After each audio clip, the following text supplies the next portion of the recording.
વરુ અને ઘેટાનું બચ્ચું.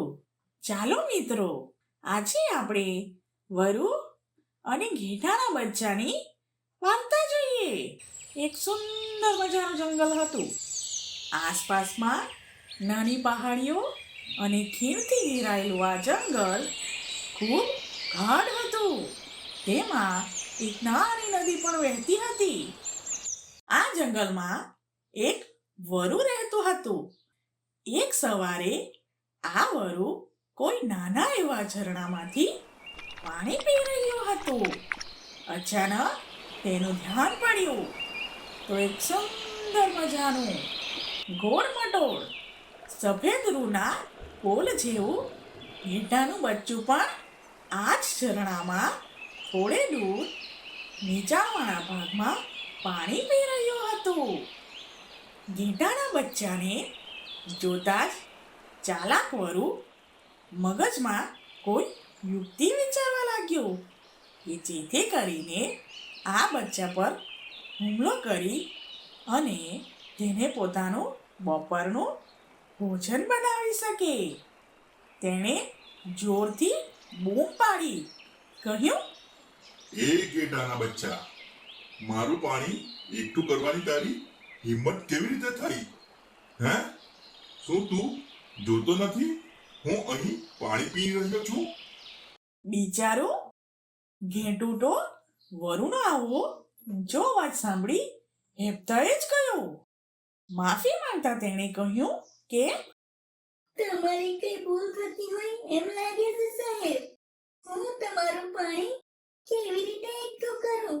આમ જુઓ, તમે ત્યાં ઊંચાઈ પર છો અને હું અહીં નીચે.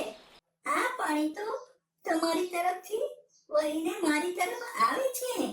વરુ સમજી ગયો કે આ ઘેટાનું બચ્ચું કઈ એમ જ ભોળવી શકાય તેવું મૂર્ખ નથી.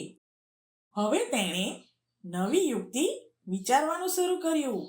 વરુને કોઈ પણ પ્રયુક્તિ કરીને ઝઘડો કરવો હતો.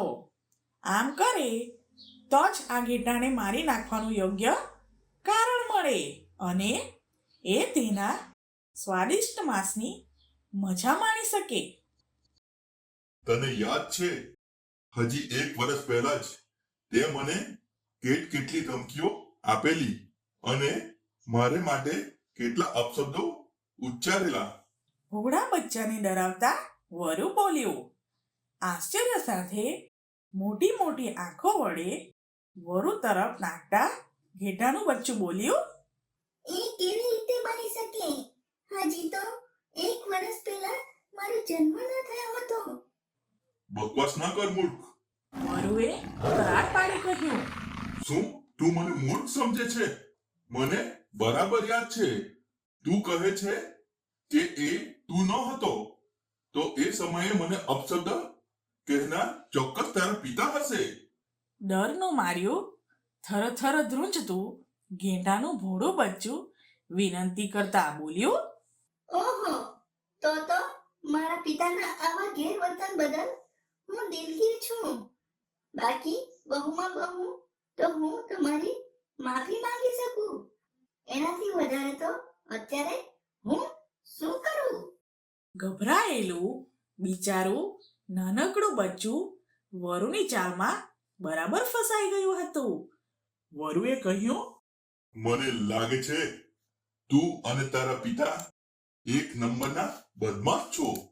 તમે પહેલા ખોટા કામ કરો છો અને પછી મારા જેવા સજ્જન કંઈ કહે તો તેની સાથે દલીલો કરી પોતાનો દોષ માનવાને બદલે તેમાંથી છટકવાનો પ્રયાસ કરો છો. મને લાગે છે કે તારા અને તારા પરિવાર જેવા દુષ્ટોને મારે પાઠ ભણાવવો જ પડશે.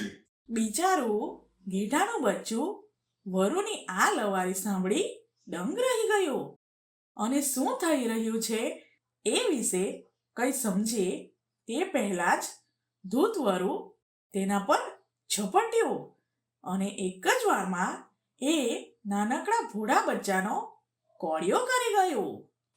વાર્તાનો સાર: આવી રીતે કોઈ પણ અજાણ્યાની વાતમાં આવી જવું જોઈએ નહીં. જેથી આપણને જ નુકસાન થાય. આવી જ સરસ મજાની વાર્તા જોવા માટે અમારી ચેનલ લિટલ લર્ન ગુજરાતીને સબસ્ક્રાઇબ કરો.